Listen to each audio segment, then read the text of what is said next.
کومه ښځه وه چې هغه څه کړي نکاح کړي.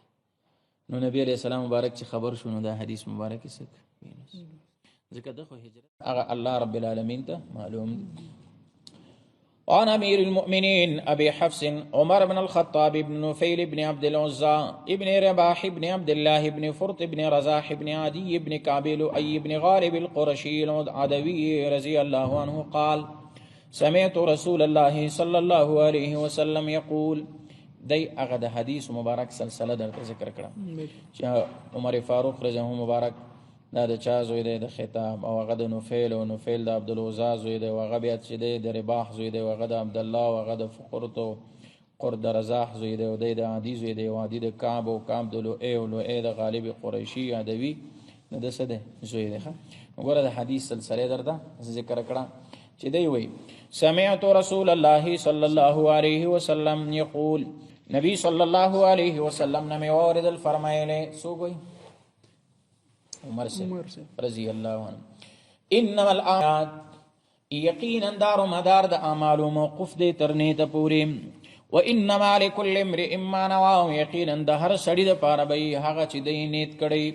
فمن كانت هجرته الى الله پس د هر هغه چا چې هجرت الله ته او رسوله رسول د الله ته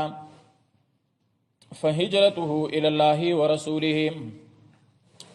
پس هجرت د چې دی الله ته دی د الله رسول ته دی. اوس د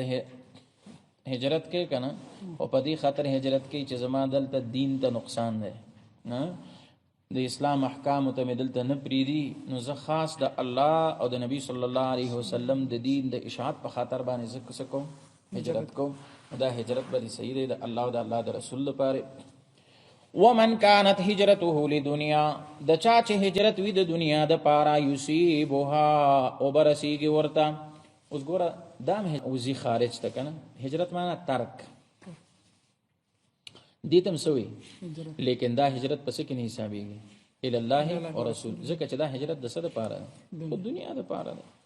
نو ځکه نبی عليه السلام فرمایي ومن كانت هجرته لدنيا د هر غچا چې وی هجرت معنا باندې پوښوي پری خودل ترک کدل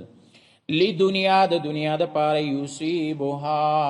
وبرسیږي ورته دنیا به حاصل کی. اوس دا قسم ودم هجرت کړو مثال چې مرشو بل اورس خود څه په خاطر ته دنیا په خاطر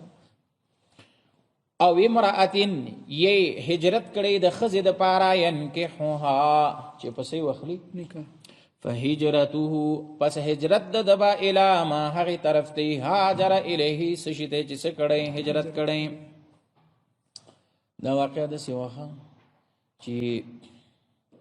یو کس چې کوم دی د مکی مکرمه هجرت وکړي خاطر چې مدینه منوره کې کومه خزه و چې هغه سکی نکاح کی.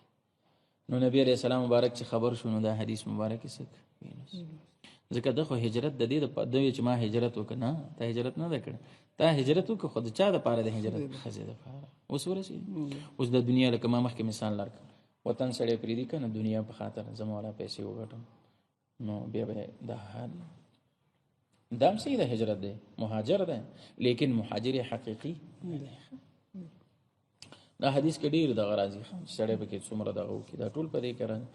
عموم کې دا چې هجرت معنا پرې خودل تو اوس وطن د صد پاره پرې دی وګورم مقصد اعظم هغه دا دی چې د الله رضا وي او د نبی صلی الله علیه وسلم